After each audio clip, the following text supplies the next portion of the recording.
Welcome to episode 3 of Dysfunctional. I'm your host, Emily Diaz. Let's get started.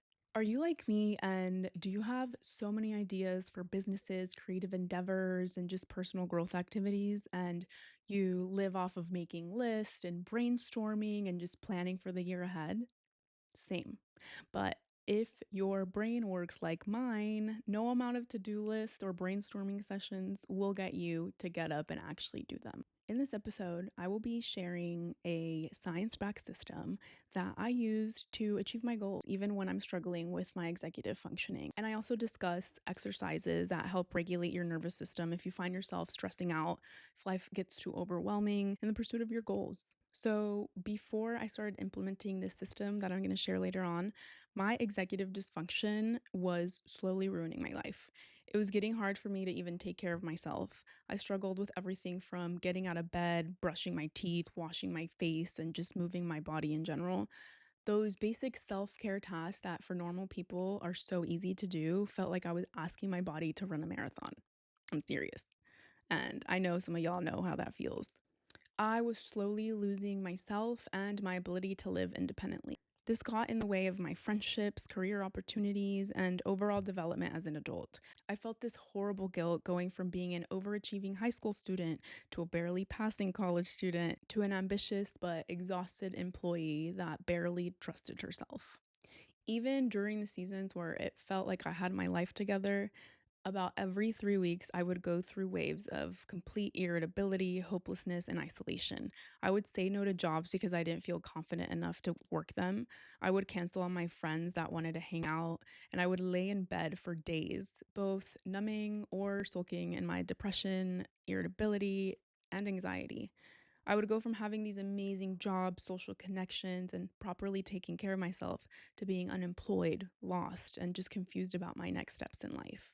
It wasn't until I started feeling really suicidal and I decided to take action to turn my life around. I recognize that my life is precious and I would never want to cause that pain to my loved ones because I know how it feels to get that call. I know how it feels to live life after someone you love committed. And maybe it was the love I have for my siblings or divine intervention from God. But I got so angry with myself for just digging myself so deep into the depression. And that finally motivated me to get up and do something about it. I finally had the energy to get back on the track that I literally worked so hard to get on in the first place. I got on a proper medication schedule, and for a couple of weeks, I would turn my life around and be the Emily I knew I could be. But like clockwork, that wave of sadness, irritability, and hopelessness would come rushing in just when I would start trusting myself again. For me, no amount of medication could help me get out of that dark hole I was digging myself in every time I let myself down for feeling like a failure for not accomplishing my goals. Yes, the medication was so important in beginning my journey, but I like to put it this way. It's like the medication helped me finally get out of bed, take care of myself, and research what ladder I needed to start climbing myself out of this hole. However, it was up to me to create a routine and a system in place to assure that I was actually climbing out of that hole day by day so that I wouldn't get so exhausted and give up on my goals again and literally go straight to rock bottom.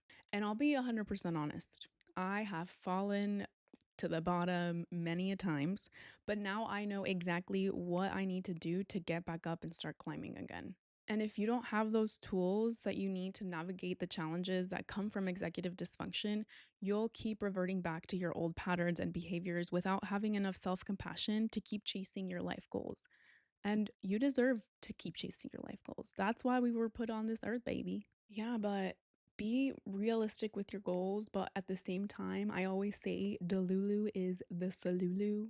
Your thoughts are frequencies. And the same way that your thoughts can lead you into a state of panic or a panic attack, it can lead you into success and happiness and a highness that you did not even know existed without drugs. As crazy as that sounds. But be compassionate with yourself when you don't follow through with what you wanted. Don't be afraid to start all over again every day. Doesn't matter. At least you're trying, at least you're moving. It's physics. An object in motion will stay in motion. An object at rest will stay at rest until a force acts upon it. And it is within us to find that force internally in order to get ourselves going. No one is going to come save you. No man, no girl, no parent, no one is here to save you. That's a lie. You have yourself, and that's it. So, here's what I did that actually started helping me achieve my goals. On my goals list, I used to write down the most general goals like work out more, travel more, eat healthier, make more money. And even once I would break down the goals to small activities like work out an hour a day, 5 times a week, my brain would see the list of physically taxing activities with no direction. And eventually I would toss that list to the side because subconsciously I held the belief that I was never and have never been the person who works out every day. This happens because our brain resists goals that conflict with our identity and beliefs. So, to begin your list, start by writing down your list of goals based on beliefs of who you are and write it down as an identity based action. So, for example, if your goal is to make more money this next year, write it down as I am someone who consistently engages in income generating behaviors. And once you have your list of identity and belief based actions down, break it down into easy, repeatable actions that your brain can simulate mentally, receive a dopamine rush from, and see it as low stakes. So, for the belief that you're someone who consistently engages in income generating behaviors, your list could look like this: track income and expenses every Sunday for 5 minutes, work on one monetizable skill for 10 minutes a day, spend 15 minutes 3 times a week on wealth education, whether that's reading a book, watching a lecture, or a video doc. Send one pitch, application, or follow up per week. Even if you do just one thing on this list, you'll benefit from the dopamine release of literally crossing out that task on your to do list. And that increases your self confidence, which rewards your nervous system and it moves you in the direction of your goals.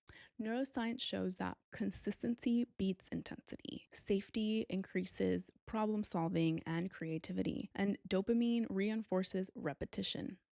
So, as you start becoming more self confident because you're finally seeing that you can get up and do something that leads you closer to the life that you want to live, you can start working on more of your goals. And for each goal, like I said, break it down into identity or belief based actions.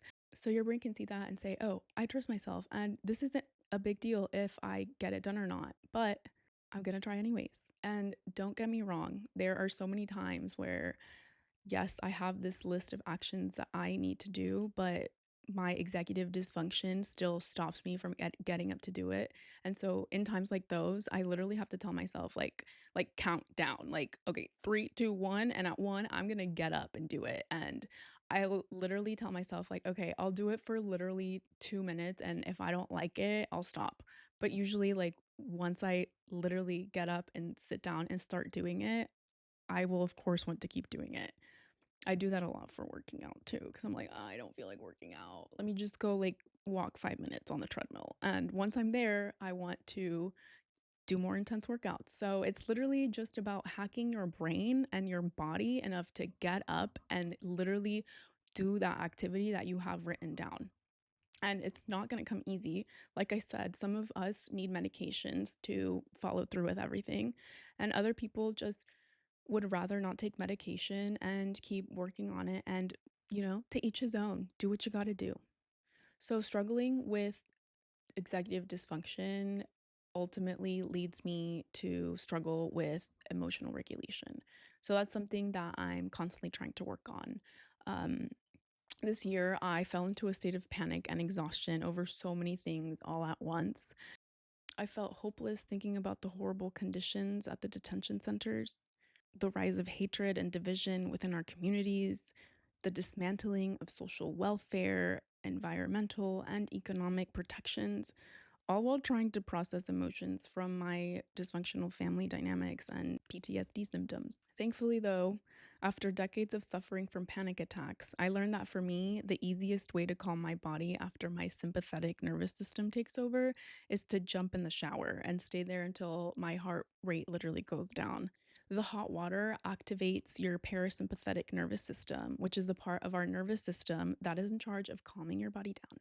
Another exercise I practice is cold therapy. And that's basically where you grab a bag, fill it with ice, and put it on your wrist, neck, or face.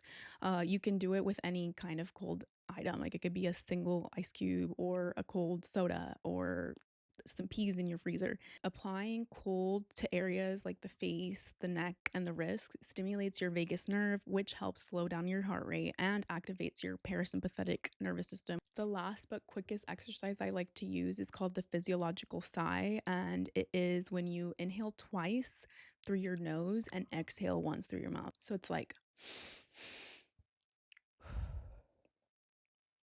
and this type of breath balances your oxygen and carbon dioxide levels in your bloodstream, which in turn slows down your heart rate and activates that parasympathetic nervous system.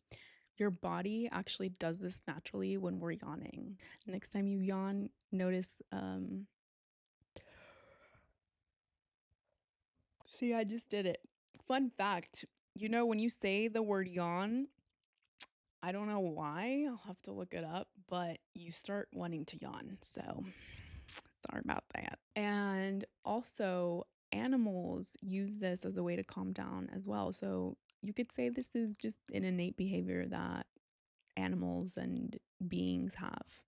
And the reason it's so important to have these exercises that can help you with emotional regulation is that situations that trigger your sympathetic nervous system into a panic attack or depression may lead to exhaustion of your parasympathetic nervous system. And if you're exhausted all the time and you don't have motivation, that'll make it harder for you to achieve your goals.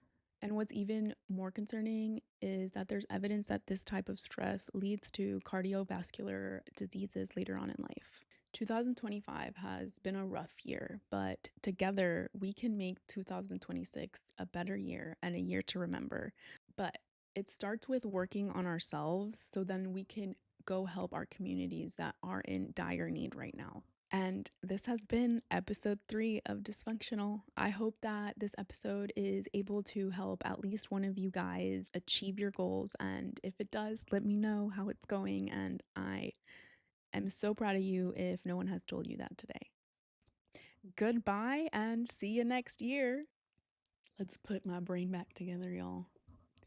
Okay, so I think it goes like this, and it goes like this, it goes like this, then it goes like this. Get yourself a brain.